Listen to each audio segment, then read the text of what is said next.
많은 사람들이 풀지 못한 이 문제. 요리 보고 저리 봐도 넣을 데가 없는데. 톡톡씨가 도형을 몇 번 움직였더니 마술처럼 초록색 도형 사이로 주황색 도형이 쏙 들어가는 걸 볼 수 있습니다.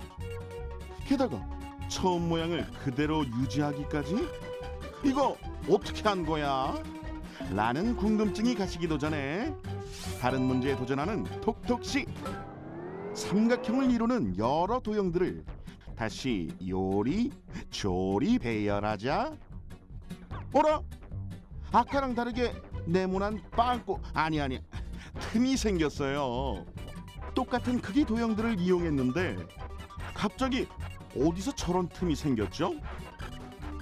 이게 끝이 아니에요. 이번엔 직사각형을 이루는 도형들. 이 도형을 조합을 바꿔 맞췄더니 원래 면적보다 더 넓어진 것을 확인할 수 있었습니다. 마술도 아니고 배열만 바꿨을 뿐인데 틈도 생기고 면적도 늘어나는 도형의 비밀은 무엇일까요? 이 문제들은 도형 분할의 역설로 설명할 수 있습니다. 도형 분할의 역설이란 어떤 도형을 분할했다가 다시 조합했을 때 마치 넓이가 달라진 것처럼 보이는 현상을 말하는데요. 사실 도형의 모양이나 기울기에 미세한 차이가 있어서 다시 조합을 했을 때 틈이 생기게 되고 그 틈으로 도형을 집어넣을 수도 있고 넓이가 달라져 보이도록 만들 수도 있는 것이죠. 앞에 나온 문제들을 다시 한번 살펴볼까요? 배열이 다른 두 삼각형. 봤을 때는 큰 차이점이 느껴지지 않지만 자세히 보면 빗변의 기울기가 한쪽은 오목하고 다른 쪽은 볼록하게 나와 있는 것을 볼 수 있어요. 다른 도형 문제 역시 배열을 바꿨을 때 가운데 선이 일직선이 된 것처럼 보이지만 사실 가운데에는 이렇게 빈틈이 생겼습니다. 이런 기울기 차이로 재배열했을 때 면적이 넓어지거나 빈 공간이 생기게 되는 거죠. 눈의 착시와 도형의 특성의 컬래버레이션으로 생긴 과학 현상이라고요. 여러분도 한번 도형 영재에 도전해보는 건 어떨까요? 아, 초콜릿 좀 실컷 먹고 싶다. 자, 여기 초콜릿 먹어요. 맛있다. 또 없어요? 하나 더? 또 있죠. 제가 먹었는데 왜 초콜릿이 계속 그대로죠? 사실 이 무한 초콜릿에는 도형 분할의 역설이 숨어 있어요. 초콜릿의 크기가 아주 미세하게 줄어들고 그 줄어든 길이만큼 초콜릿 조각이 하나씩 남게 되는 거죠. 줄어드는 건 변함이 없지만 그래도 왠지 많이 먹는 느낌이 드는 건 제 느낌적인 느낌이겠죠? 유레카!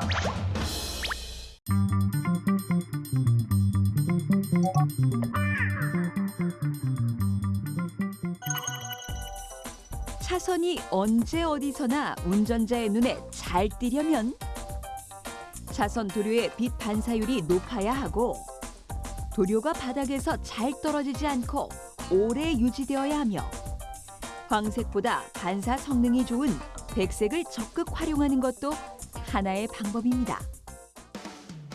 이곳은 차선 도료를 만드는 공장. 도료는 폴리에스테르, 에폭시, 아크릴 등의 합성 수지와 건조를 촉진하는 경화제, 색상을 결정하는 알료를 주 재료로 기능에 따른 다양한 첨가제를 섞어 완성하는데요. 어떤 수지를 합성하느냐에 따라 도료의 부착력이나 부식 정도가 달라지며 주로 차선과 같이 마모가 높은 실외 페인트에는 아크릴을, 실내 페인트에는 에폭시를 사용한다고 합니다. 완성된 도료는 국가기술 표준화, 노면 표시 도료에 대한 KS 기준을 통과해야 사용할 수 있습니다. 페인트의 물기, 바른 후 퍼짐 정도 등을 알아보는 점도 측정과 한 번의 도장으로 물체의 본래색이 어느 정도 가려지는지 확인하는 은폐율 검사 등이 이루어지는데요. 일반 페인트와 차선용 페인트는 주성분이나 제품 검사 등에선 큰 차이가 없지만 단 차선용 페인트에는 이 알맹이가 함께 사용된다고 합니다. 차선용 페인트에서는 그 페인트에 유리알을 포함하고 있거나 도색을 할 때 유리알을 함께 사용한다는 그런 차이가 있고요. 이렇게 유리알을 함께 사용함으로써 차선의 시인성을 제공하고 보행자 혹은 운전자의 안전을 책임진다는 기능적인 측면에서는 일반 페인트와 확연한 차이를 보이고 있습니다. 페인트에 부착되어 차량 라이트를 재기 반사하는 유리알. 용착식 도색 과정에서 유리알을 살포하는 모습인데요. 자, 페인트 위로 우르르 떨어지는 유리알이 보이시죠? 종류별로 짧게는 6개월에서 길게는 2년까지 페인트 마모와 유리알의 이탈 정도가 다르게 나타나며 그중 상온 경화형의 내구성이 가장 높다고 하는데요. 차선용 페인트의 마모도와 재기 반사도를 측정하는 윤하중 시험으로 확인할 수 있습니다.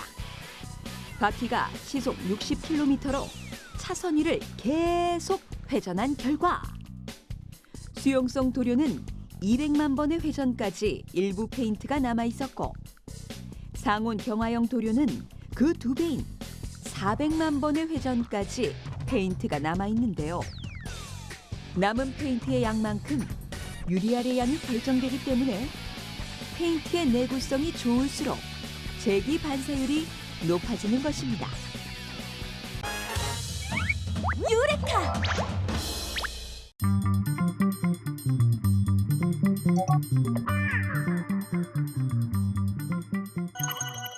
믹스너트 캔을 열어 접시에 옮겨 담으니 위에는 아몬드, 호두와 같은 크고 무거운 견과류가 아래에는 작고 가벼운 땅콩이 깔려 있는 걸 볼 수 있습니다. 왜 땅콩은 아래에 깔려 있는 걸까요? 알려주세요, 선생님. 일반 땅콩보다 크기가 큰 브라질 땅콩. 다양한 종류의 견과류가 든 믹스너트 캔 속에서 크기가 큰 이 브라질 땅콩이 항상 맨 위에 있어 브라질 땅콩 효과라는 이름이 붙여졌는데요.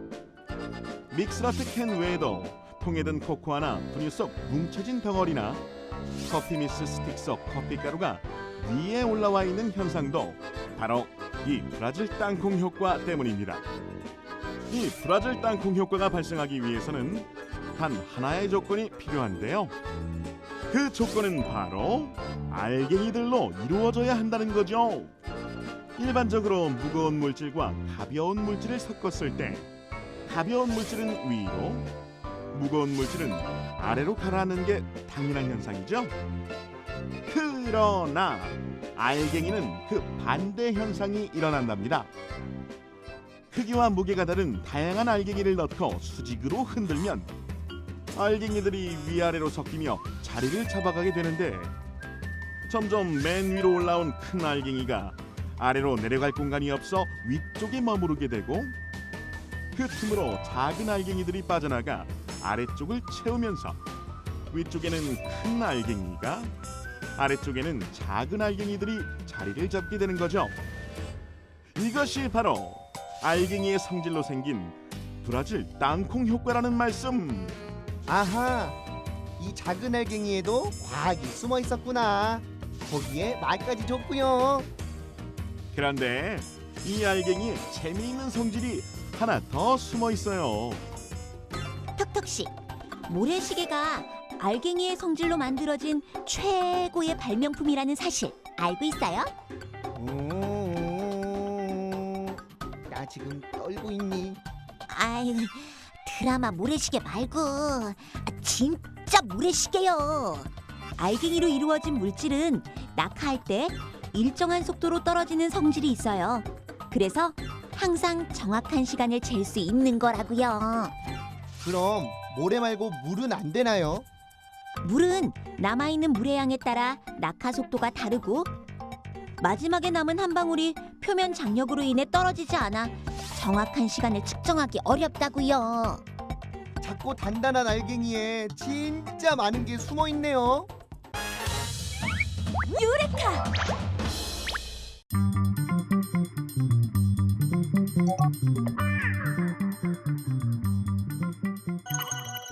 머리를 싸매고 고민하고 또 고민하는 톡톡씨.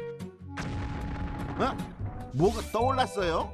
그럼요. 이걸로 전구를 만들 거예요.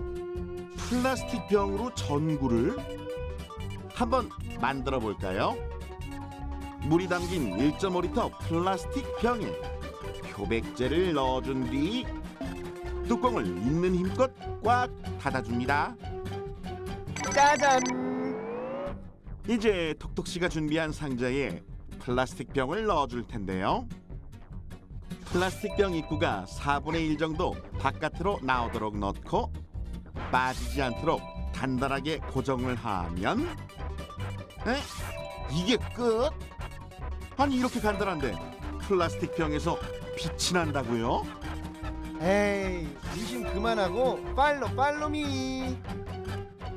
태양이 쨍쨍 내리쬐는 실외로 이동한 톡톡씨. 그리고 상자 안을 들여다봤더니 세상에 마치 전구처럼 플라스틱 병이 환하게 빛나고 있어요. 이게 도대체 어떻게 된 일일까요? 페트병과 물 그리고 표백제로 간단하게 만든 이 페트병 전구는 빛의 산란작용으로 환하게 빛나게 됩니다. 상자 밖에 나와 있는 페트병 입구를 햇빛에 노출시키면 페트병 안으로 햇빛이 모이게 되고 이 모인 태양광이 페트병 안 물을 만나 산란하며 페트병 주위로 빛을 퍼뜨리게 되는 건데요. 이 현상이 일어날 때 바닥에 깔린 표백제가 산란작용을 도와 가정용 일반 전구처럼 환한 빛이 만들어지게 됩니다. 여기서 잠깐!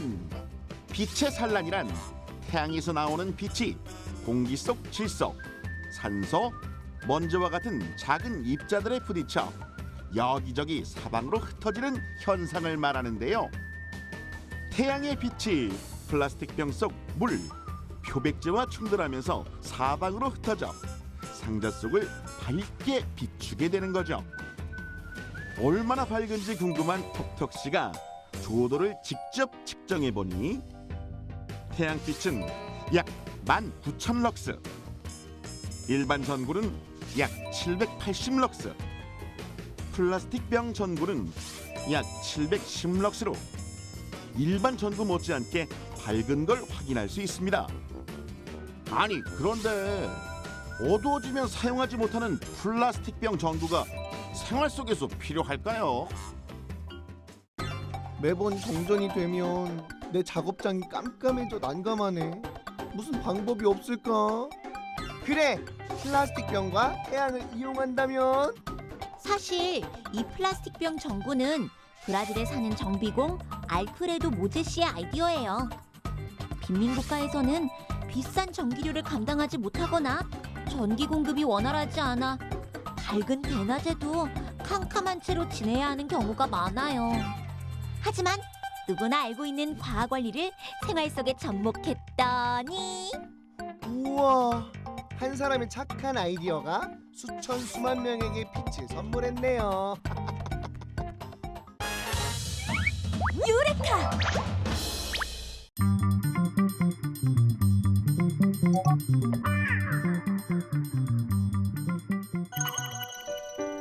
겨울이 되면 시장에 나오기 시작하는 꼬막은 쫄깃하고 짭조름한 맛에 겨울 입맛을 깨우는 전라남도의 별미다.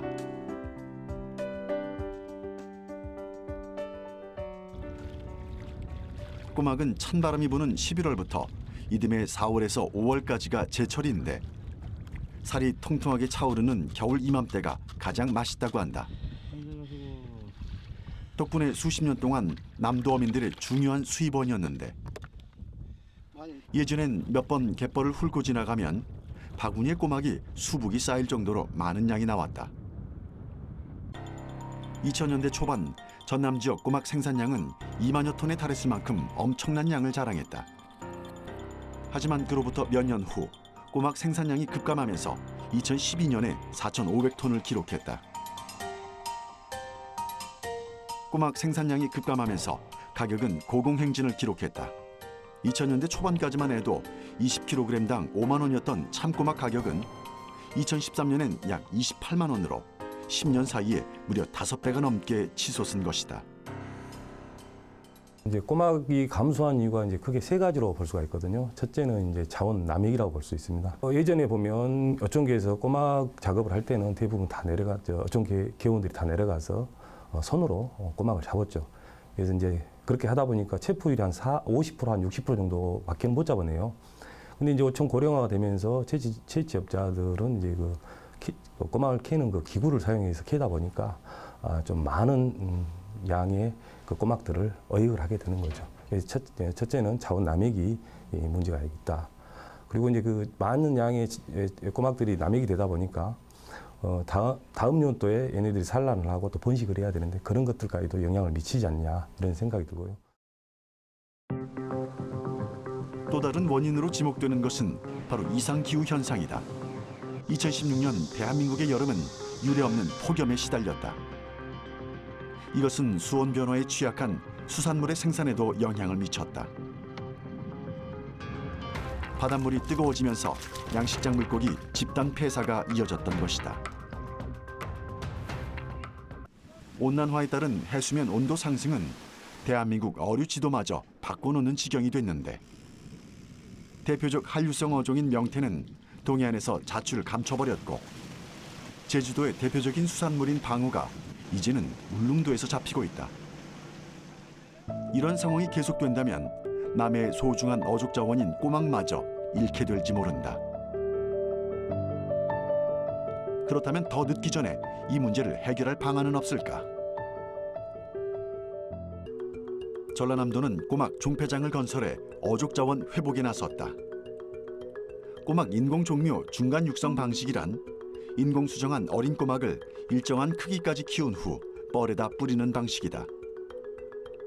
꼬막 지폐를 갯벌에 바로 뿌리게 되면 폐사할 확률이 높아진다.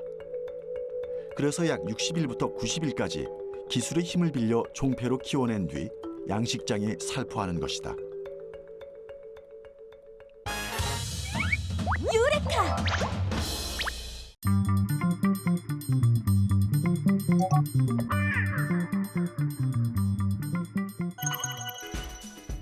도로 표지판은 차량이 어느 각도에서 라이트를 비추냐에 따라 차량과 표지판과의 거리에 따라 그리고 표지판 표면의 상태에 따라 시인성의 변화가 크기 때문에 이를 보완할 수 있는 기술이 필요한데요.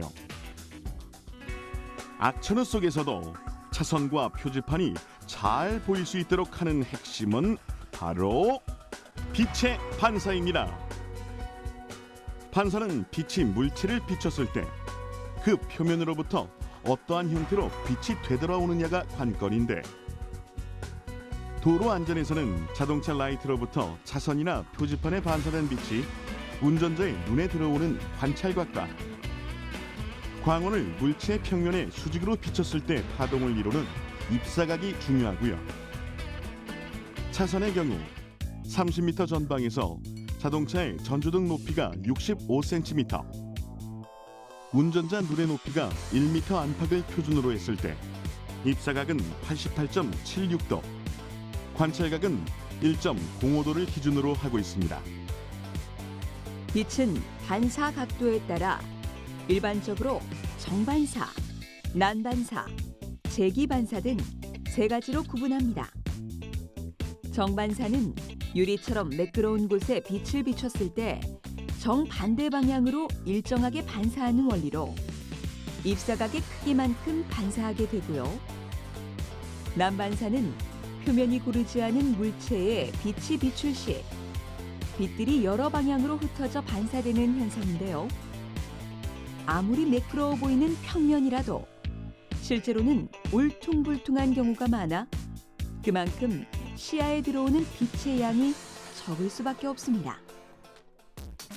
그리고 우리가 주목해야 할 반사는 어떠한 각도에서 빛을 비춰도 그대로 광원으로 되돌아오는 재기 반사. 세 개의 반사면을 직각으로 붙이면 각 면이 빛을 반사하여 결국 빛을 보낸 쪽으로 되돌아오게 할 수 있는데요. 이러한 특성을 활용해 도로의 거의 모든 안전시설에는 제기 반사의 원리를 적용하고 있습니다. 유레카!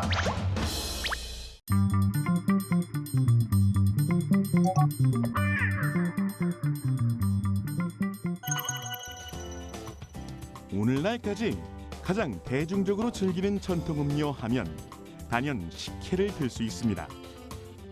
1800년대 말 발간된 것으로 추정되는 한식 조리서 시의 전서에서는 곡물과 엿기름으로 감주를 만들고 여기에 유자를 넣어 신맛을 더한다라는 식혜 조리법이 기록돼 있고요.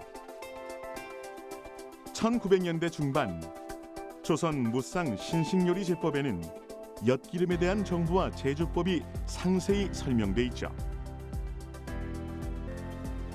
파란 싹이 튼 보리를 빻아 엿기름 가루로 만들어 면주머니에 넣고 물에서 조물조물 즙을 내는 것이 첫 단계.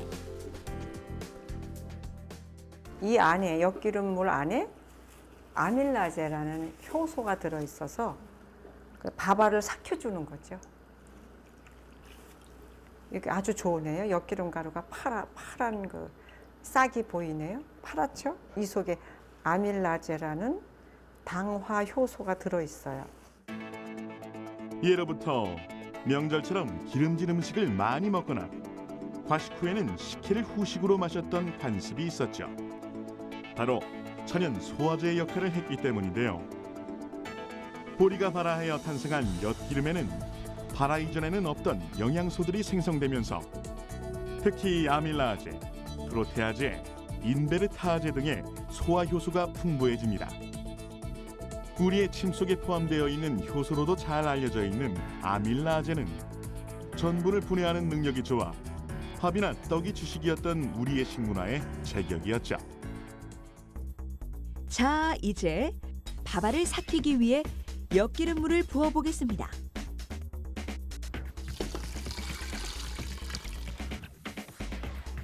섭씨 60도의 저온에서 대여섯 시간 동안 발효를 거치는데요. 5시간 후 드디어 밥알이 둥둥 떠오르기 시작했습니다. 발효를 마친 밥알과 엿기름을 분리한 후 밥알은 맹물에 담가 단물을 좀 빼내야 식혜물에 넣었을 때 동동 잘 뜨게 된다고 합니다. 그리고 식혜물은 센 불에서 끓여주세요. 식혜를 상온에 두면 아밀라제 효소가 계속 숙성되면서 금세 산패하기 때문에 열탕법을 이용해 효소의 활성화를 늦추는 것입니다. 이렇게 끓인 식혜물에 밥알을 띄우면 시원하게 먹어도 따뜻하게 먹어도 좋은 달콤한 식혜가 완성됩니다. 유레카!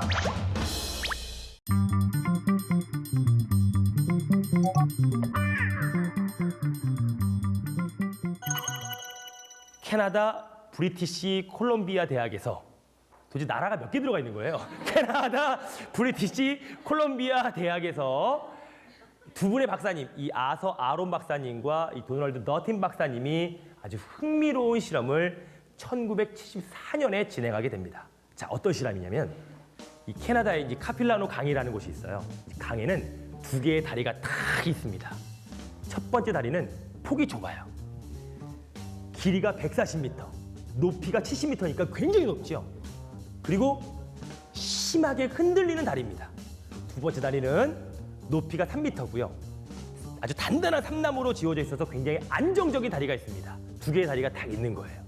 그래서 이 두 개의 다리에서 실험을 합니다. 어떻게? 18세에서 35세에 해당하는 남성들이 이 두 다리를 건너오게 합니다. 자, 남성들이 이 두 다리를 건너오다가 저기 멀리서 여성분이 다가옵니다. 쫙 다가오는 거예요. 다가오면서 그 중간 지점에서 여성분들이 어떤 설문을 합니다. 그 설문을 딱 하고 나중에 설문에 대한 뭐 자세한 사항이 궁금하시면 저한테 연락을 주세요 라고 전화번호를 던져줘요. 야, 예나 지금이나 1974년에도 지금도 작업의 방식은 똑같아요. 전화번호를 던져줍니다. 그래서 전화번호를 받지요. 근데 놀라운 결과가 이어집니다. 어떻게? 첫 번째 다리는 굉장히 흔들렸던 다리지요.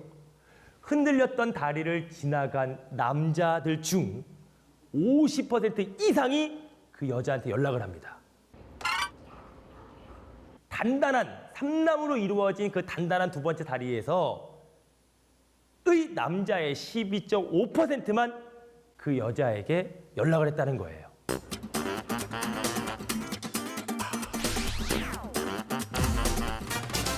이러한 실험의 결과가 바로 무엇이냐면 교감신경에서 나타나는 이 아드레날린이라는 것이고, 우리가 이러한 효과를 바로 흔들다리 효과라고 합니다.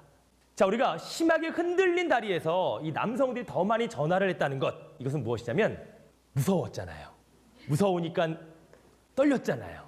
두근거렸잖아요. 아드레날린이 나왔잖아요. 그 아드레날린이 그 여성에게 호감으로 작용했다는 것입니다. 이러한 오류를 범했다는 거예요. 자, 여기서 아주 중요한 팁입니다. 내가 얘를 꼬시고 싶어.